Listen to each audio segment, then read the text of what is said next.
And they forced the 4% because somebody came up with the idea, look, 4%, 25 years to live, it'll be zero.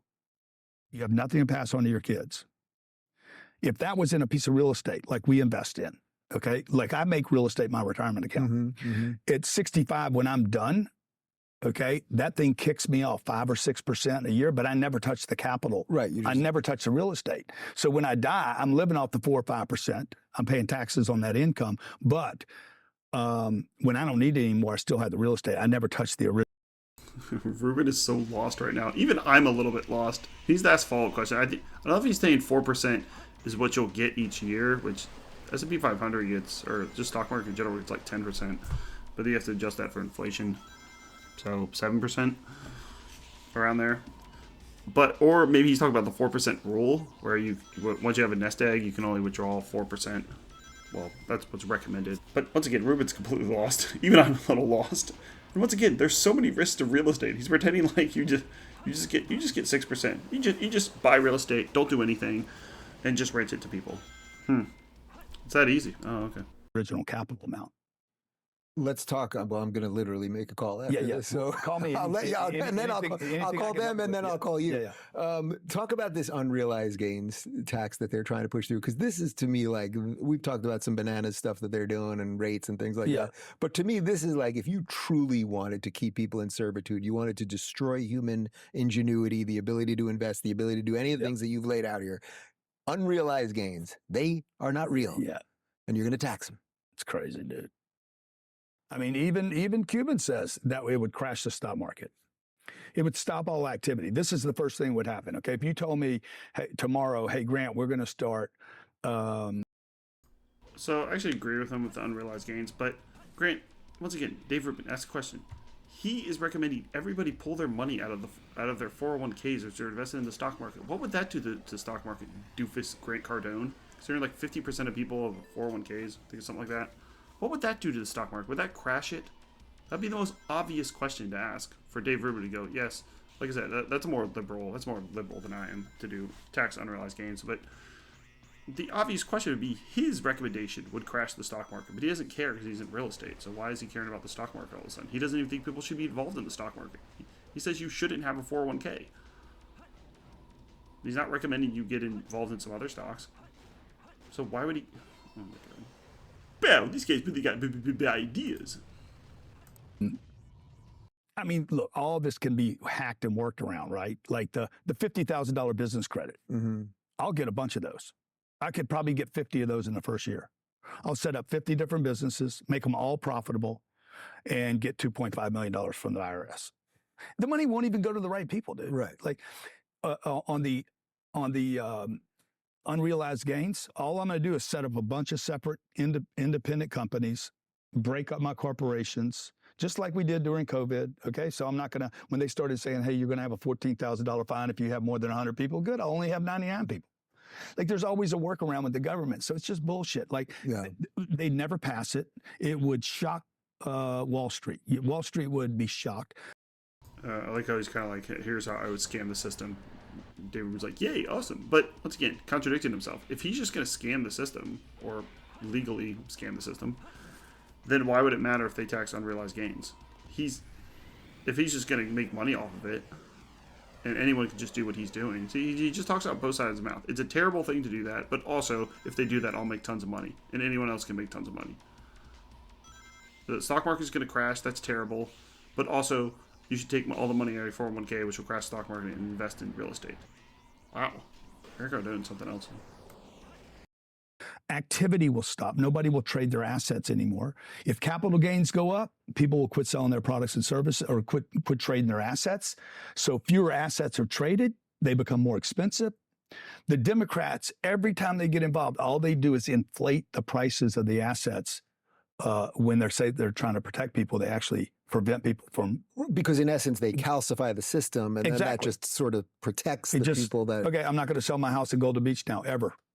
Now there's fewer homes to sell. So they become more valuable. Anything for sale can command whatever price it wants.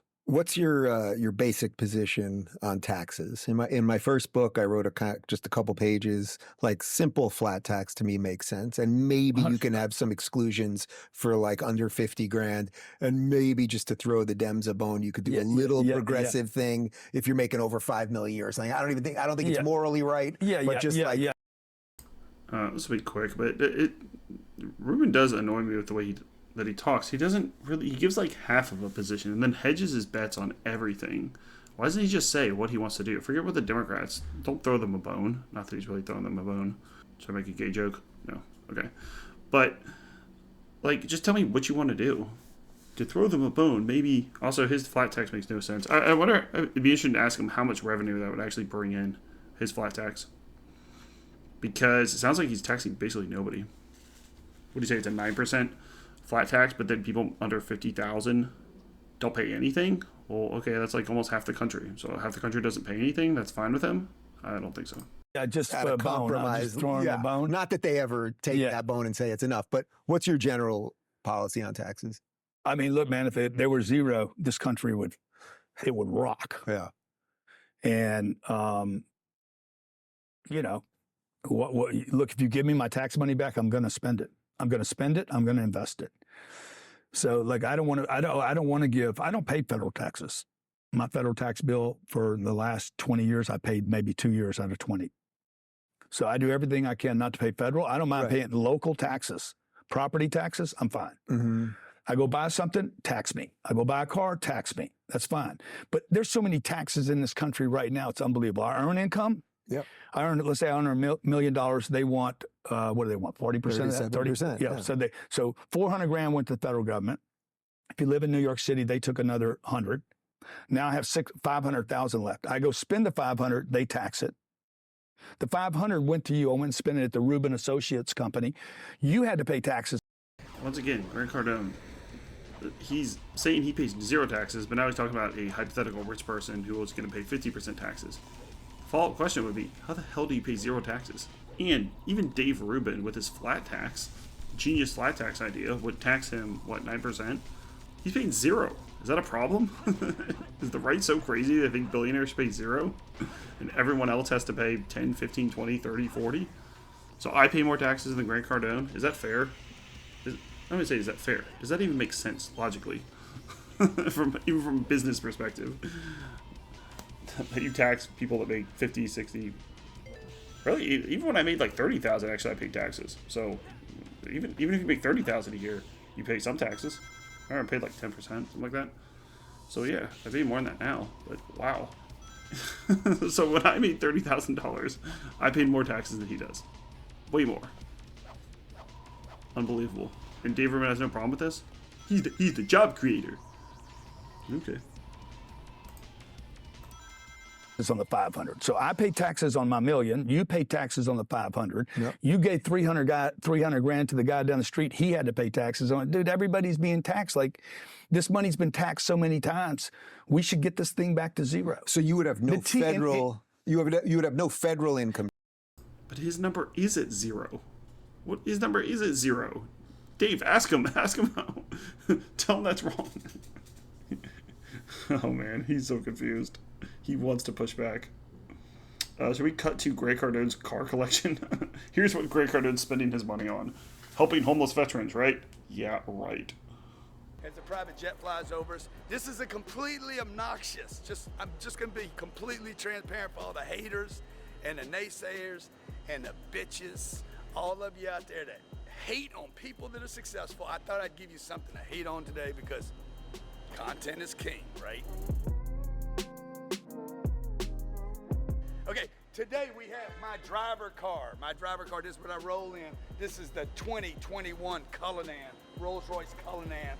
$454,000 of nothing but super swag, obnoxious. Thank you, Bernie Moreno. The next senator of Ohio, by the way, for this